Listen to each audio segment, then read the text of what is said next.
کہ بزدار صاحب کا استعفیٰ بھی آ گیا، مگر یہ اسمبلی تب نہیں توڑنا چاہتے تھے. یہ چاہتے تھے کہ یہ اگر اسمبلی توڑ دی تو گڑبڑ ہو جائے گی، میری گھر آئی وزارت اعلیٰ کو ٹھوکر لگ جائے گی. ایک شخص جو سیلاب میں نہ گیا ہو مگر کمائی کے لیے یہاں پہ 8 کلب 7 کلب میں دفتر کھولے ہوں، کمیشن ایجنٹ ہو، جس طرح ہاکر نہیں ہوتے، ریٹ لگ رہا ہوتا ہے، پوسٹ ٹرانسفر 2 لاکھ، اس کے اوپر پھر ہر گریڈ کا ایک الگ ریٹ ہے. تو یہ عمران خان صاحب نے صحیح کہا تھا، پنجاب کے سب سے بڑے ڈاکو ہیں.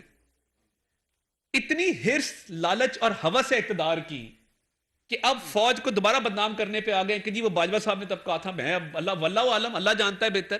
مگر آپ کیوں متنازع کر رہے ہیں جب وہ خود کہہ گئے کہ فروری کے بعد ہم بالکل نیوٹرل اے پولیٹیکل ہو گئے تھے، ہمارا سیاست سے کوئی تعلق نہیں ہے. تو اس میں کل منس علیہ صاحب نے ایک متنازع بیان دے کے حالات کا رخ موڑنے کی کوشش کی کہ اتنا تنازع بڑھ جائے اور چیزیں اس طرف چلی جائیں کہ یہاں پہ سب گڈمڈ ہو جائے اور اسمبلیاں توڑنے کی نوبت نہ آئے، ڈسکشن ہی چینج ہو جائے. تو میں سمجھتا ہوں کہ یہ منس علیہ پہلے بھی دعائے خیر کے بعد اپنے والد کو جب اس نے گمراہ کر کے تو وزیر اعلیٰ نہیں بننے دیا اور ہم پنجاب میں حکومت میں آئے، پھر ایک عدالتی آرڈر کے ذریعے والد وزیر اعلیٰ بنے، تو یہ جب بھی کوئی کھیل کسی طرح بنتا ہے تو یہ بگاڑنے میں سب سے بڑا ہاتھ اس کا ہوتا ہے. تو میں اس معاملے میں بڑا کلیئر ہوں کہ یہ مونس علیہ صاحب جو ہیں اور ان کے والد گرامی یہ نہیں چاہتے کہ پنجاب کی اسمبلی ٹوٹے. ہمارے پاس کئی قانونی آپشنز موجود ہیں، ہمارے پاس اعتماد کے ووٹ کی آپشن ہے، اس کی بھی تیاری ہے، طریقے عدم اعتماد ہے، اس کی بھی تیاری ہے، کورٹوں میں ہمارے کیس لگے ہوئے. ہمارے ایک وفد نے لاہور ہائی کورٹ کے چیف جسٹس سے بھی ملاقات کی، ان سے ریکویسٹ کی کہ جو 18 بندے سسپینڈ ہیں ان کی بحالی کے حوالے سے جو کیس ہے اس کو جلد از جلد لگایا جائے. سپریم کورٹ میں ایک ریویو پینڈنگ ہے، تمام آپشن موجود ہیں، مگر حکمت عملی اپنی اپنائیں گے ان کی موو دیکھ کے، اور دیکھیں وہ کیا فیصلہ کرتے ہیں، کس حوالے سے کرتے ہیں، وہ ان کی مرضی ہے. مگر ہم نے ہر ایونچویلٹی کا ایک پلان تیار کیا ہوا ہے، اور وہ پلان ہر حوالے سے ہماری تیاری مکمل ہے کہ جیسے ہی کوئی ایسا معاملہ ہو تو ہم اپنے پلان کو منطقی انجام تک انشاءاللہ پہنچائیں گے. مگر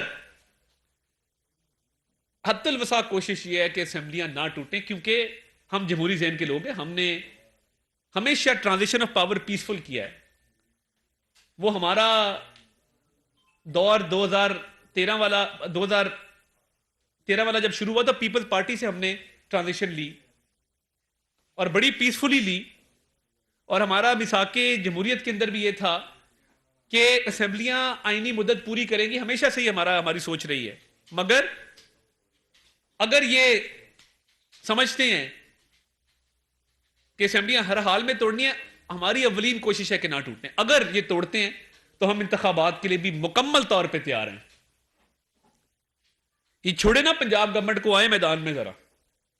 یہ جو پنجاب پولیس کے حصار میں بیٹھے ہیں اور اینٹی کرپشن کے پرچے دے دے کے ہمارے لوگوں کو بدنام بھی کر رہے ہیں، ہمارے لوگوں کے خلاف انتقامی کارروائیاں بھی کر رہے ہیں، چھوڑے نا ذرا اینٹی کرپشن کے ڈی جی کو، اور چھوڑے سی سی پی لاہور کو، اور چھوڑے یہ ساری جو سرکاری طاقت ہے، اور یہ سرکاری طاقت چھوڑ کے میدان میں آئیں. اللہ تعالیٰ کے فضل سے میں کہتا ہوں کہ شجرا منصب کو ہرایا عمران خان نے ننکانہ میں 7,000 سے، بریگیڈیئر اعجاز شاہ ہوتا 20,000 سے ہارتا. فیصل آباد میں عابد شرلی کو ہرایا 15,000 16,000 سے، فاروق حبیب ہوتا 15-16,000 سے ہارتا. شیخوپورہ میں سیٹ نکلی ہے، ملتان میں نکلی ہے، حکیم بلوچ نے ہرایا ہے. تو ایسا نہیں ہے کہ کوئی پاپولیرٹی کا ایسا گراف ہے کہ جو نیچے آنے کا نام نہیں لے رہا، یا یہ جہاں سے امیدوار کھڑا کریں گے کھمبا بھی جیت جائے گا، ایسا بالکل نہیں ہے. حالیہ انتخابات جو ضمنی ہوئے ہیں یا کشمیر کے انتخابات ہوئے ہیں، رزلٹ بالکل کلیئر ہے. تو یہ گورنمنٹ چھوڑیں، گورنمنٹ چھوڑ کے کھلے میدان میں آ کے مقابلہ کریں، دودھ کا دودھ پانی کا پانی ہو جائے گا. میں دوبارہ ریپیٹ کر دیتا ہوں کہ اولین کوشش اور ہماری حکمت عملی جو ہے وہ اسی چیز پہ مرکوز ہے کہ ہم اسمبلیوں کی تحلیل نہیں چاہتے.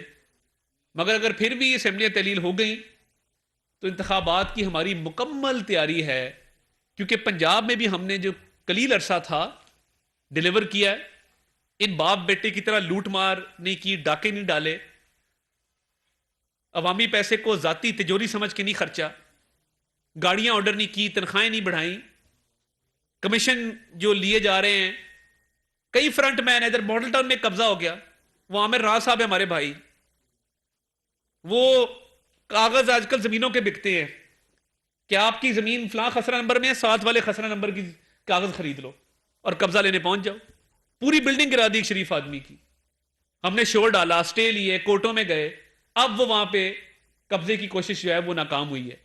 میں نے پوچھا، میں نے کہا یہ 15-20 ارب کی پراپرٹی ہوگی، انہوں نے کہا جی یہ چھوٹا ہے، لاہور کی پراپرٹی ہے، مونس صاحب بڑے ہاتھ ڈالتے ہیں، یہ ان کے آگے سے فرنٹ مین ہے۔ یہ تو حالات ہیں کہ آپ نے کوئی پراپرٹی نہیں چھوڑی، کوئی ٹھیکہ نہیں چھوڑا، تبھی بھی بیوروکریسی کو بھی کہا جا رہا ہے اسی کدھر نہیں جا رہے، چیف سیکرٹری کو فون کر کے کہا گیا کہ ہم کہیں نہیں جا رہے، آپ کام جاری رکھیں، کام تیز کر دیں، فنڈ جاری کریں، فلاں کریں۔ تو اندر کھاتے شدید لڑائی ہے، اختلافات ہیں۔ مسرت جمشید چیمہ کو کیوں شوکاز دیا، آپ مجھے خود بتا دیں، آپ خود سمجھدار ہیں۔ شوکاز اس لیے دیا کہ تھوڑی لڑائی ڈلے، کوئی اختلافات پیدا ہوں، پارلیمانی پارٹی یکجا نہ ہو، میں کہہ سکوں کہ جی نہیں اسمبلی تحلیل نہیں ہو سکتی، یہ پارلیمانی پارٹی میں لڑائی ڈال گئی ہے۔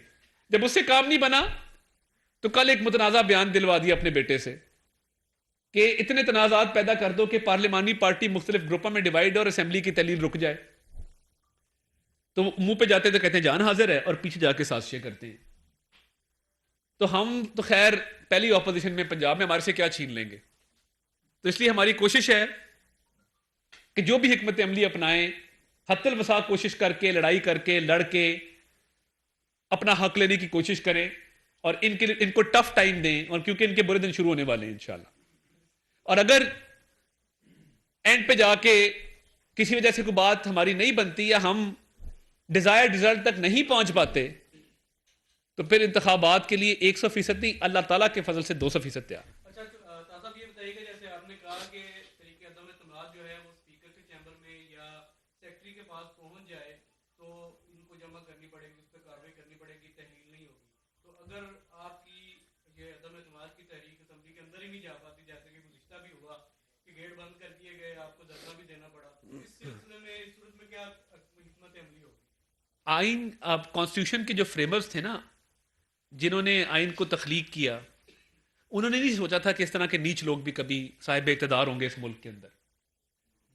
تو وہ جب عمر سرفراز چیمہ آیا نا گورنر، تو کئی لٹیگیشنز ایسی کورٹوں میں گئی جو کورٹوں نے کبھی سنی نہیں تھی، کہ جی گورنر نے ریفیوز کر دیا کہ میں اوتھ نہیں لوں گا، اسپیکر نے ریفیوز کر دیا میں الیکشن نہیں کراؤں گا۔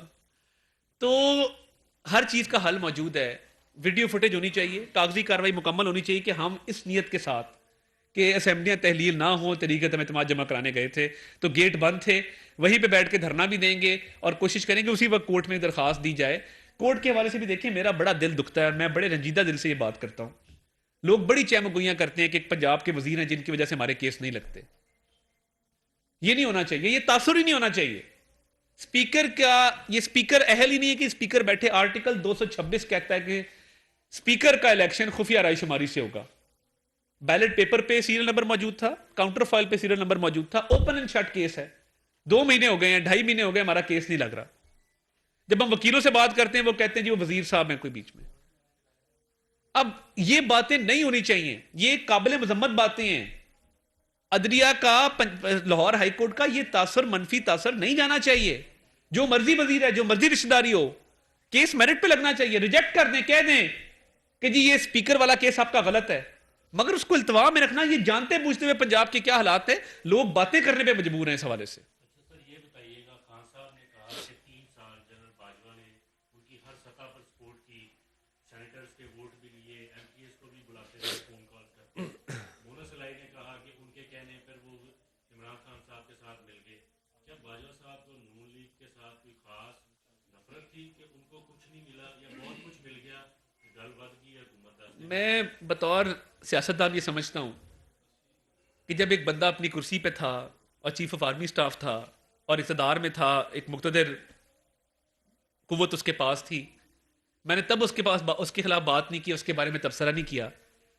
اب وہ کرسی سے ہٹ گیا ہے تو میں اس کے بارے میں بیانات دینا شروع کر دوں، تبصرے شروع کر دوں، اگر تب نہیں کیا تو اب بھی مجھے نہیں کرنا چاہیے. اور یہ مونس علی صاحب کو بھی یہ بات سمجھنی چاہیے کہ جب اس کرسی کا خیال تھا اور جب تب بات نہیں کرتے تھے تو اب انہوں نے یہ متنازع بیان کیوں دیا. میں اس میں بلیو نہیں کرتا. میں یہ سمجھتا ہوں کہ جو بھی ہوا ماضی کا حصہ ہے. اب آگے کی بات کریں. جب وہ خود کہہ گئے کہ ہم غیر سیاسی ہیں اور اے پولیٹیکل ہیں تو ہمیں اس بات کو تسلیم کرنا یہ چاہیے. بتائیے گا کہ آپ کی بات سے یہ لگ رہا ہے کہ اب آپ انتظار کر رہے ہیں طریقے صاحب کی پارلیمانی پارٹی کا اجلاس کر کے وہاں کیا فیصلہ ہوتا ہے. اگر وہ حکومت تحلیل کر دیتے ہیں تو نون لیگ تیار ہے الیکشن کروانے کے حوالے سے, تو آپ ان کی طرف دیکھ رہے ہیں طریقہ عدم اعتماد بعد میں جمع کروائیں گے؟ دیکھیں بات یہ ہے کہ ہماری تیاری مکمل ہے اور جیسی ہمیں کوئی انفارمیشن اس حوالے سے آئے گی ہم اپنی حکمت عملی اپنا لیں گے, کیونکہ قبل از وقت کوئی بھی سٹیپ لینا میں سمجھتا ہوں کہ سیاست میں وہ نامناسب ہوتا ہے. بالکل ٹھیک ٹائم پہ ٹھیک موو کرنا ہی دانش مندی ہوتی ہے.